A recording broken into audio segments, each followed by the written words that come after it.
రాజశేఖర రెడ్డి గారు ముఖ్యమంత్రిగా ఉన్నప్పుడు ఏ విధంగా పేదలని, నిరుపేదలని, బడుగు బలహీన వర్గాల వారికి ఆయన అండగా ఉండి ప్రతి ఒక్క శాఖలో కూడా ఒక రిఫార్మ్స్ తీసుకొచ్చి చక్కగా మరి అందరికీ కూడా ఈ సంక్షేమ పథకాల రూపంలో ప్రతి ఒక్కటి అందించారో అదేవిధంగా నేను కూడా చెయ్యాలి అని ఒక మంచి లక్ష్యంతో, ఒక దృఢ సంకల్పంతో ఆయన ఈ 5 సంవత్సరాలు పరిపాలన చేయడం జరిగింది. అంటే పరిపాలన మీద దృష్టి పెట్టారు.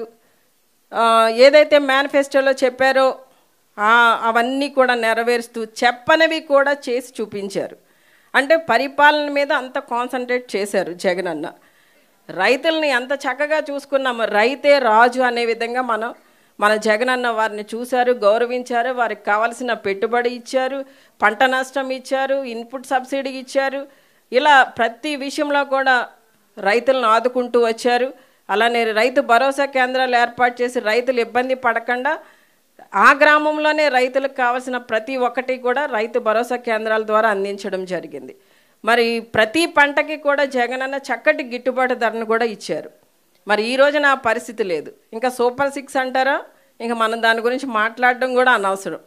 అసలు వాళ్ళు ఎంతసేపు కూడా అధికారంలోకి రావడానికి అసత్యాలు చెప్పి ప్రజలను నమ్మించి మోసం చేసి దగా చేసి ఈ రోజున అధికారంలోకి వచ్చిన తర్వాత ప్రజలను మర్చిపోయారు. ఇది ఎప్పటిది 2014లోది సేమ్ మళ్ళీ 24లో రిపీట్ అయ్యింది.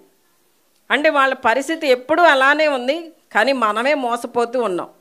దయచేసి మీరంతా కూడా మరి గతంలో జగనన్న ప్రభుత్వంలో మహిళలు మహారాణులులానే చూశాడే తప్ప ఎక్కడా కూడా మహిళల్ని కించపరచడం కానీ, అవమానపరచడం కానీ, ఎక్కడ వాళ్ళని ఇబ్బంది పెట్టడం కానీ జరగలేదు. మరి అలా మనందరినీ మహారాణులుగా చూసిన జగనన్నని మళ్ళీ మన మహారాజుని చేసుకోవాలా లేదా? అందరం కష్టపడండి కాదు, కష్టపడదాం, పడి మళ్ళీ జగనన్నని ముఖ్యమంత్రిని చేసుకుందాం. మళ్ళీ చక్కటి సంక్షేమ పాలన ప్రజలందరికీ కూడా అందిద్దాం.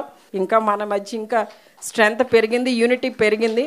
సో అందరం కూడా ఇదే యూనిటీతో, ఇదే స్పిరిట్తో పనిచేద్దాం.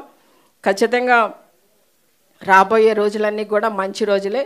జగనన్న కూడా మనల్ని వాళ్ళు ఏ విధంగా ఇబ్బంది పెడుతున్నారన్నది జగనన్నకి ఎప్పటికప్పుడు తెలుస్తుంది. ఖచ్చితంగా జగనన్న కూడా 2-3 స్టేట్మెంట్లో చెప్పున్నారు. బాల్ ఎంత తెలుసు కదా, అంతే. బ్లూ బుక్లో రాసుకోండి, మనకు బ్లూ బుక్ ఉంది కదా, రాసుకోండి, ఏం కాదు ఏమా. ఓకే, అందరూ ధైర్యంగా ఉండండి. మన ధైర్యం, మన నమ్మకం, మనందరికీ అండ. జై జగన్, జై జగన్, జై Jagan. Please subscribe Dot News.